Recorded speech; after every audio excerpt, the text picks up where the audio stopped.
The Filipino painter Felix Resurrection Hidalgo made a history in painting with his work, Christian Virgins Exposed to the Populace, where he won the silver medal.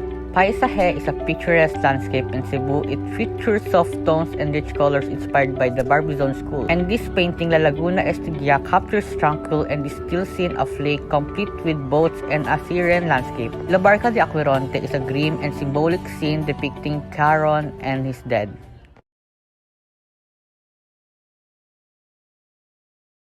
Juan Luna de San Pedro y Novicio Ancheta was a Filipino painter, sculptor, and a political activist of the Philippine Revolution during the late 19th century.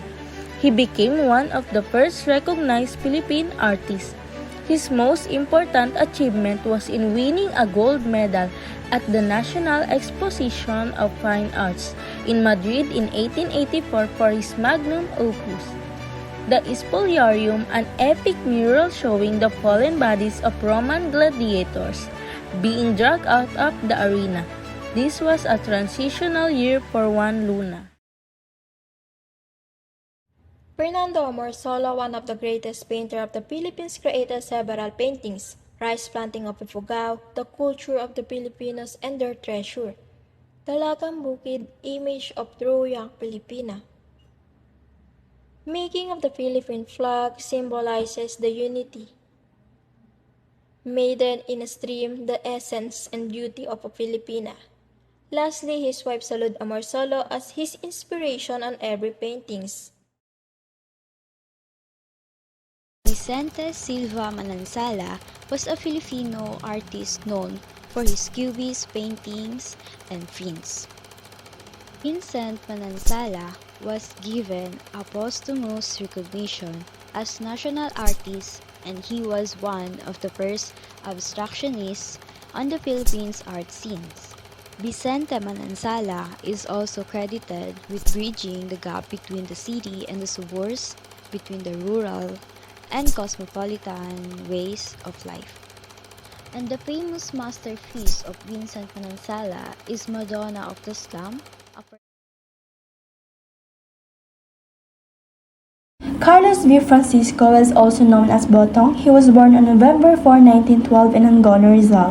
One of his artwork is called Bayanihan. It conveys the social harmony and collaboration of Filipinos. Next is First Mass at Limasawa that held on Limasawa Island. Kamote Dikers portrays people who have been suffering from poverty. Next is Magpupukot. It's about fishing and it portrays the hard work of the local fishermen. The Martyrdom of Rizal, this art portrays the death of our national hero, and the last one is Progress Through Education. It conveys the value of education. Mauro Malang was a Filipino and award-winning cartoonist, illustrator, and fine arts painter. At the age of 19, dropped out of formal education in order to begin working in the art department of the Manila Chronicle. He started his career as a plain Malang, illustrator, cartoonist for the Manila Chronicle, and creator of 2 comic strip characters. The temperas he exhibited at the Philippine Art Gallery in the late 1950s were miniatures brightly illustrating the urban folk caught up the hustle of the big city.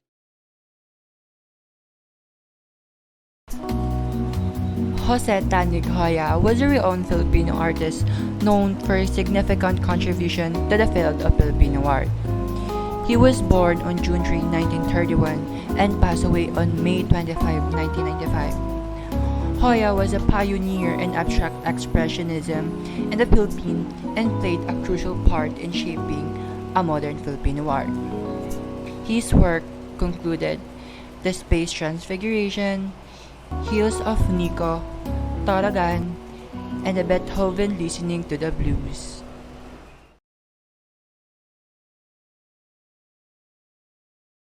Of Anita Magsaysay's paintings deal with Filipino women performing tasks such as cooking, harvesting, and tending to farms and children.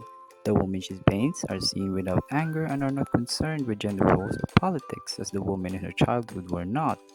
Her favorite medium to paint with was egg tempera, which is a permanent, fast-drying painting medium consisting of pigments mixed with a water-soluble binder, usually glutinous material such as egg yolk.